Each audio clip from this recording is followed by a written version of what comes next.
할렐루야. 아멘. 오늘도 말씀을 깨닫는 지혜와 응답받는 기도의 은총이 우리에게 넘치게 될 줄로 믿습니다. 아멘. 여러분, 이 에스더를 오늘부터 우리가 살펴보게 되는데요. 에스더는 이 유대 민족의 구원의 역사가 기록된 책입니다. 특별히 이 구원 역사가 기록이 되는데 단순하게 뭐 한 영혼, 한 가정의 구원의 역사만 기록된 것이 아니라 이 민족 전체를 구원하는 역사가 기록된 책이기도 합니다. 또 이 에스더서의 특징은 이 구원의 역사만 기록했을 뿐 아니라 이 하나님, 뭐 기도, 성전 이렇게 종교적인 색깔을 나타내는 그 단어가 하나도 등장하지 않습니다. 그래서 마치 아라비안 나이트 같은 그런 동화처럼 그렇게 가벼운 마음으로 읽을 수 있는 동화책 같은 성경이 또 에스더라는 성경이 되기도 합니다. 그래서 또 어떤 분들은 남자는 여자하기 나름인데 이 이스라엘의 구원 역사를 극적으로 표현하려고 너무 비장하게 포장된 내용이 아니냐 그렇게 말씀하시는 분도 있어요. 그런데 여러분, 오늘 본문에 등장하는 이 아하수에로라는 왕은요, 남자는 여자하기 나름이라는 이런 게 통하는 왕이 아니었다라는 거죠. 오늘 본문 1절을 보시면 이 일은 아하수에로 왕 때 있었던 일이니 아하수에로는 인도로부터 구스까지 127지방을 다스리는 왕이라.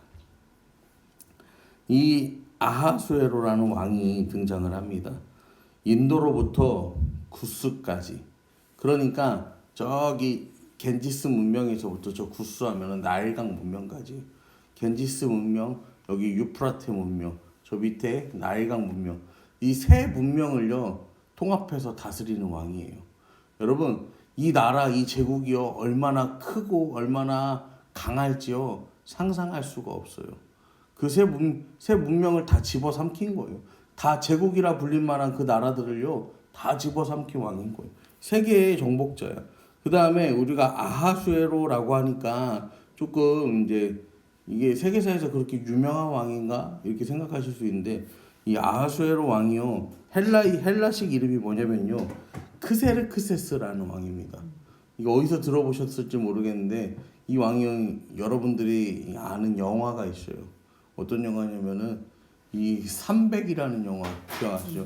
여기서 그 막 코끼리에 막 화살 부대에 막 엄청난 대군을 이끌고 오는 그 이 스파르타가 대적하는 나라의 왕이 있습니다. 그 왕이 누구냐면 크세르크세스, 그 나는 관대하다 막 이렇게 하는 그 왕 있잖아요. 그 왕이 바로 아하수에로 왕입니다. 그러니까 이 문명을 다 집어삼키고 저 유럽을 향해서 나아가는 왕, 이 제국의 왕이 누군 거예요? 이 아하수에로라는 왕이에요. 그래서 이 아하수에로는 굉장히 잔인했다고 합니다. 이 페르시아 역사와 세계 역사를 통틀어서 가장 강하고 가장 잔인한 왕이 통치하던 시기가 에스더서의 본문의 배경이 되는 시대입니다. 거기다가 127지방을 다스렸다라고 하잖아요. 이게 우리 성경에 지방이라고 번역돼서 그렇지 이게 127개의 나라를 다스렸다라고 해석하는 게 맞아요. 그러니까 엄청난 영향력을 가지고 있던 사람, 그렇게 큰 나라의 왕입니다. 이 왕이요 즉위한 다음에 왕위에 있은 지 제 3년에 왕이 되고 3년이 되었을 때 모든 지방관과 신하들을 위하여 잔치를 베푸니, 뭐 특별한 이벤트가 아니라 그냥 잔치예요. 잔치. 국가적 행사가 아니야. 근데 바사와 메대의 장수와 각 지방의 귀족과 지방관들이 다 왕 앞에 앉는. 그러니까 온 나라의 이 신하들이요 군대를 다스리는 뭐 군인, 이 통치하는 이 행정관 뭐 할 거 없이요 다 그 잔치에 참여했다라는 거예요. 그만큼 모든 신하들이요 다 왕을 두려워했고 왕의 권위가 대단했다라는 걸 알 수 있는 거죠. 그래서 사절에 보면 왕이 여러 날 곧 180일 동안에 그 영화로운 나라의 부함과 위엄에 혁혁함을 나타내리라. 잔치를 며칠 동안 하는 거요? 180일, 6개월, 반년을 잔치를 하는 거예요. 근데 그렇게 잔치를 해도요 나라에 문제가 있어요, 없어요? 없어. 국방도 문제가 없고 경제도 문제가 없어요. 그만큼 강력한 왕이었다는 거예요. 그렇게 잔치를 한 다음에 또 5절에 보시면 이날이 지나면 왕이 또 도성 수산에 있는 귀천간의 백성을 위하여 왕궁 후원들에서 7일 동안 잔치를 베풀어요. 그렇게 잔치를 하고 또 잔치를 하는 거예요. 완전 잔치 왕이에요. 그래서 막 이 잔치도 하고 저 잔치도 하고 백성들을 위한 잔치도 막 하는 거예요. 근데 이 잔치를 하는데 잔치를 또 어떻게 합니까? 백색, 녹색, 청색, 휘장을 자색, 가는 배줄로 대리석 기둥, 은고리에 메고 금과 은으로 만든 걸상을 화반석, 백석, 운무석, 흑석을 깐 땅에 진사라고 금잔으로 마시게 하니. 아무튼 간에 좋은 거는 다 갖고 오는 거예요. 화려하게 꾸민 건 다 갖고 오는 거예요. 그래갖고 막 화려하게 장식을 해놓고요. 금잔으로 술을 마시면서 막 잔치를 합니다. 그러니까 이 8절에 마시는 것도 법도가 있어요. 마시는 것도 법도가 있대요. 그래서 사람으로 억지로 하지 않게 하니 이는 왕이 모든 국내 관리에게 명령하여 각 사람이 마음대로 하게 함이더라. 원래는 이 술도 어떻게 먹었던 거예요? 매너 있게 주사가 없었던 거야.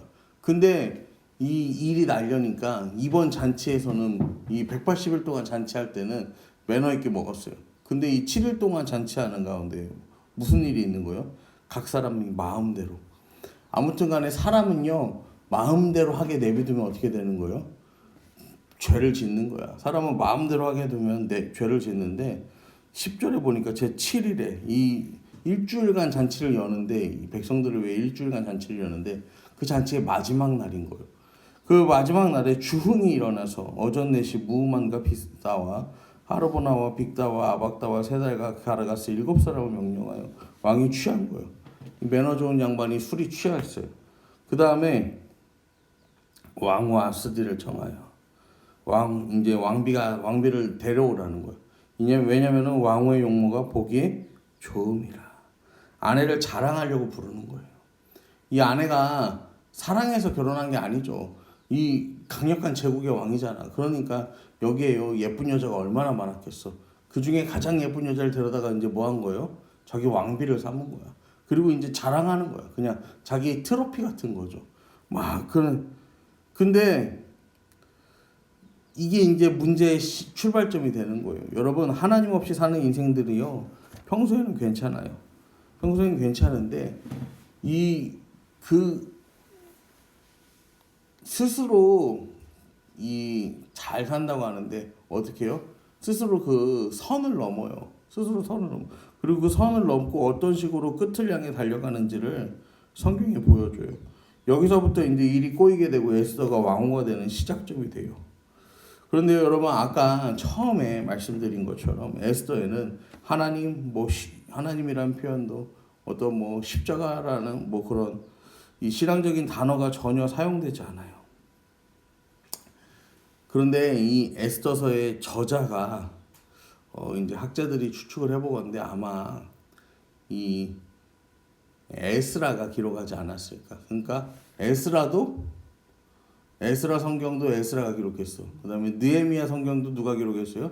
에스라가 기록했어. 근데 이 에스더도 아마 이 에스라가 기록하지 않았을까 그렇게 추측을 합니다. 근데 이 에스라가 느헤미야나 에스더를 보면 진짜 막 하나님 율법 막 이런 거 굉장히 강조하거든요. 근데 그런 표현이 하나도 들어가 있지 않아요. 그래서 아마 이제 학자들이 추측하기에는 아마 이 하나님이라는 그런 표현을 입에 담기에도 어려울 정도로 그렇게 힘든 어떤 정치적으로나 사회적으로 그런 힘든 상황이 있었을 텐데 아마 그때 이 쓰여진 책이 아닐까, 그 시대가 그러지 않았을까 그렇게 추측을 합니다. 여러분, 우리도 마찬가지죠. 우리도 이 하나님이라는 이름 세 글자를요 도저히 말할 수 없는 상황, 드러낼 수 없는 상황, 우리 인생에도 그런 때가 있어요. 그래서 너무 어려운 거야. 너무 힘이 드는 거야. 그래서 내가 교회 다닌다고 떳떳하게 말할 수도 없고 정말 그 상황에서 드러낼 수 없고 예수 믿으라고 당당하게 전도할 수 없는, 그렇게 말하기에는, 그렇게 하기에는 내 삶과 내 처지가 너무나도 어려우니까, 비참하니까 그런 환경의 때를, 이렇게 너무 힘들고 어려운 때를 지나갈 때가 있어요. 여러분, 근데 그럼에도 불구하고 우리 하나님께서는요 우리와 함께 하신다는 사실을 기억하시기 바랍니다. 여러분, 그런 단어가 하나도 안 나와도 우린 여기에 하나님의 인도하심이 있고 하나님의 섭리가 있고 하나님의 일하심이 있음을 보잖아요. 에스더는 우리에게 분명하게 알게 하는 거예요. 하나님 여전히 우리와 함께 하신다는 사실을요. 하나님 우리를요 버리신 게 아니에요. 하나님 우리를 그냥 버려두신 게 아니라 하나님 나를요 그 자리에요 심으신 거예요. 왜 이런 처지와 상황에 나를 버려두셨나요? 나를 내던지셨나요? 이게 아니라 하나님은 그곳에 나를 심으셨어요. 그리고 우리가 거기에서 뿌리를 내리고 자라나기를 원하시는 거예요. 그렇게 하나님 우리 모든 삶에 함께 하세요. 하나님 우리가 어디에 있든지 변함없이 하나님 자녀로 살게 하십니다. 하나님 통치 아래 우리가 살아가게 하십니다. 오늘도 우리가 함께 기도하며 나아갈 때예요. 여러분 우리 인생 내 인생은요 버려진 인생이 아닙니다. 하나님이 그냥 내던진 내팽개친 인생이 아니에요. 하나님이 나를 그 자리에 심으셨어요. 그 힘들고 어려운 그 자리에 내가 예수 믿는다고 하나님을 따른다고 감히 말할 수도 없는 그 어려운 자리에 나를 심으셨어요. 그리고 그 자리에 심으신 인생 그 뿌리를 내리고 자라나서 열매 맺는 인생으로 하나님이 심으셨습니다. 여러분 이 사실을 기억하고 오늘도 우리가 믿음으로 고백하면서 이 하루를 살아가는 저와 여러분 되기를 간절히 축원합니다. 아멘.